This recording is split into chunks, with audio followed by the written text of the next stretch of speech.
Ao longo do ano de 2023, a Pokémon Company lançou 3 séries de animação, 2 webséries para o YouTube e um especial para o Netflix.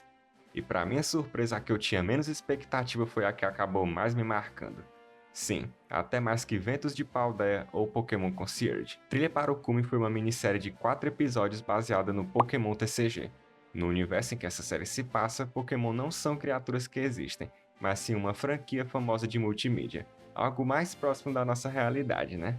Nessa série de vídeos nós vamos revisar a websérie, dando um breve resumo dos episódios, falando da minha opinião a respeito deles e no final vou explicar por que essa série me marcou tanto. E claro, vou também citar algumas curiosidades ao longo da review. Então já peço que vocês deixem seu like, se inscrevam no canal e ativem o sininho das notificações. Feito isso, bora pro vídeo. Começando no primeiro episódio, somos introduzidos à nossa protagonista, Ava, uma garotinha que está de mudança para uma casa nova.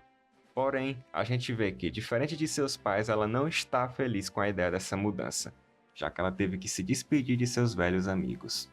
E assim, por mais que esse tipo de história já seja meio batido hoje em dia, ainda é algo que eu particularmente curto muito.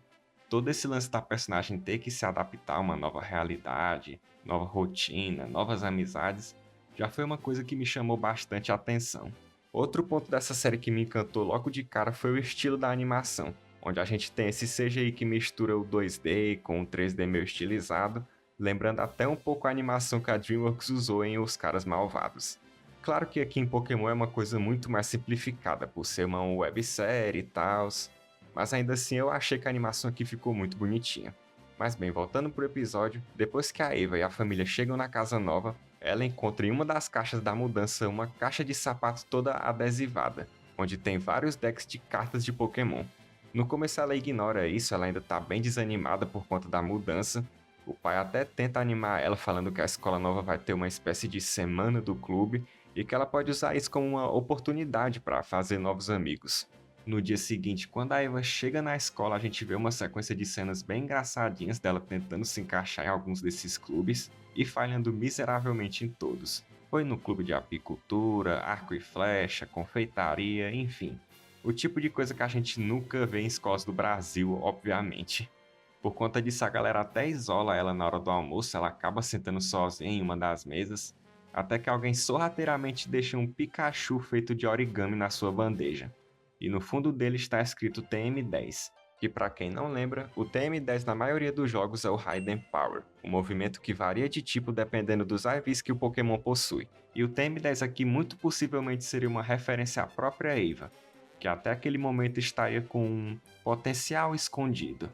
Chegando no clube, Ava conhece Joshua, um dos membros do clube que brevemente viria a se tornar um de seus melhores amigos. Ele explica sobre o clube e fala que ela precisaria de um baralho de cartas de Pokémon.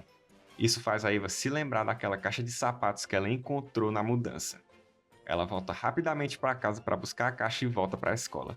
E é um pouco conveniente ela morar tão perto da escola a ponto de poder ir e voltar tão rápido, mas beleza, né?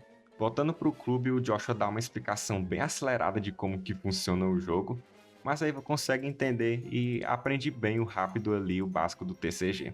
Bem mais rápido que eu, inclusive. Eu lembro de ter levado um dia inteiro para conseguir absorver o básico. Eu tenho problemas, mas enfim, continuando. Nessa cena a gente tem um vislumbre do baralho do Joshua, e é possível ver que a sua carta principal é a de um Jolteon EX. Carta essa que inclusive foi campeã mundial no ano de 2007. Nessa primeira partida o Joshua vence a Eva com muita facilidade.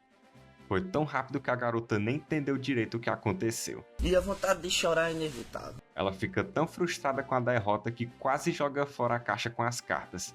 Isso porque provavelmente a Eva não sabe o quanto as pessoas pagam caro por cartas retrô de TCG hoje em dia. Mal sabia ela o ouro que tinha em mãos. Depois que o pai a impede de jogar as cartas fora, ele diz que vai ensinar ela o segredo que fazia com que ele se saísse melhor nas partidas. Ou seja, aparentemente o pai dela também jogava TCG na época de escola.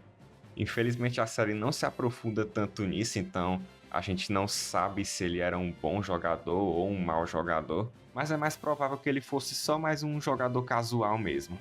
E sobre esse tal segredo que o pai dela diz que vai ensinar, bem, essa parte em específico pode ser que frustre algumas pessoas, mas Basicamente, ele diz que o segredo era imaginar o Pokémon da carta que ela estava usando ao seu lado, como seu amigo, que estaria sempre ao seu lado não importa o que acontecesse. Eu disse que isso frustraria algumas pessoas porque muitos esperariam que ele fosse, talvez, explicar algo que fosse mais relacionado ao competitivo de TCG, mas acabou que foi para um lado mais sentimental, uma coisa bem Yu-Gi-Oh! Com o coração das cartas. E eu confesso para vocês que isso me pegou de uma forma bem positiva na verdade, pois isso me lembrou o próprio anime quando eles colocavam algumas situações em que a conexão que o Ash tinha com algum Pokémon salvava ele de certas encrencas. Bom, depois que o pai da Eva dá a cal pra ela, mano, eu não tô crendo que eu usei essa expressão, mas segue o baile. Ela volta correndo pro clube e pede uma revanche pro Joshua. A partir desse ponto, a Eva escolhe o Oddish para ser o seu Pokémon principal nas jogadas. Uma curiosidade sobre essa carta do Oddish é que ela foi criada exclusivamente para a série, mas depois de pouco tempo, uma versão física dela foi lançada como uma promo em uma das coleções de Scarlet e Violet. Ao começar a partida, Eva começa a imaginar um estádio de batalha junto com os Pokémon que ela vai usar no baralho. E o episódio vai meio que transitando entre o que está acontecendo no tabuleiro e o que ela está imaginando. Foi uma forma meio óbvia, mas ainda assim bem legal que eles tiveram de colocar mais emoção e vida nas cenas de batalha. Até porque não seria tão interessante se eles simplesmente deixassem a partida acontecer ali no seco. Afinal, estamos assistindo uma série de animação e não um campeonato de TCG. Seguindo para o final da partida, o Joshua meio que encurrala a Eva em uma jogada ali.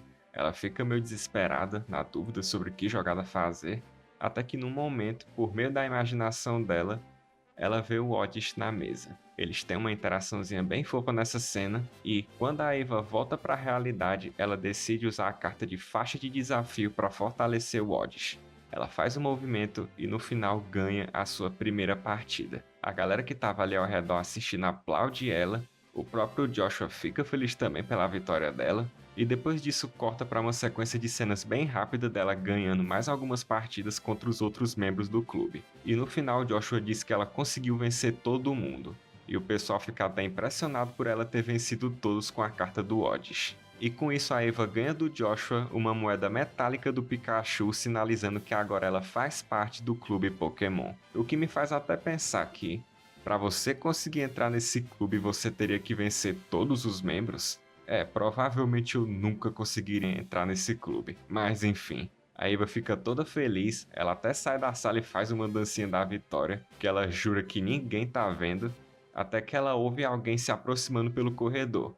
E era uma garota chamada Celeste, que pelos acessórios que ela usa, a gente percebe que ela é uma usuária do tipo fantasma. São detalhes que parecem bobos, mas eu achei legal isso, pois comunica pra gente sobre a personagem e os gostos dela sem fazer algo muito explícito. Ela se aproxima da Eva e pergunta como ela se sairia em uma competição valendo pontos de campeonato, já que ela é tão boa. Ela sai e deixa a Eva ali bem confusa e bem intimidada. O Joshua chega e diz pra Eva que a Celeste é a melhor jogadora da escola e que ela estava se referindo ao campeonato regional. E o episódio acaba com esse gancho sobre o regional de Pokémon. É um episódio bem introdutório, mas bem efetivo em apresentar os personagens pra gente. A Eva é uma personagem muito boa, é muito satisfatório ver ela começando a se adaptar e achando o lugar onde ela se encaixe, onde ela pertença. E ela acabou achando isso em Pokémon. Isso é uma coisa que muita gente se identifica, inclusive. E isso de ela ter o Oddish como o seu Pokémon principal e vencer a galera com ele é algo que até reforça o fato de ela ser boa. Essa é uma série que conversa muito principalmente com a galera que joga TCG. Até então a gente não tinha uma mídia como essa relacionada ao TCG. Isso é muito bacana. Eu tenho mais algumas coisas para falar, mas eu vou deixar isso para o próximo vídeo para quando eu for comentar sobre os episódios seguintes. Não se esqueçam de deixar o like, se inscreverem e comentar. Espero ver vocês na próxima. Tchau. Hello, Moto.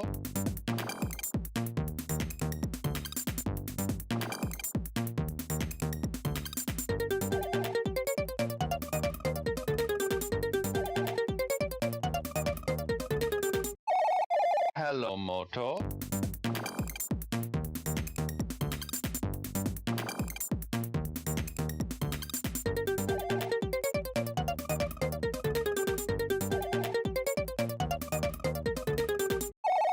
Hello, Moto.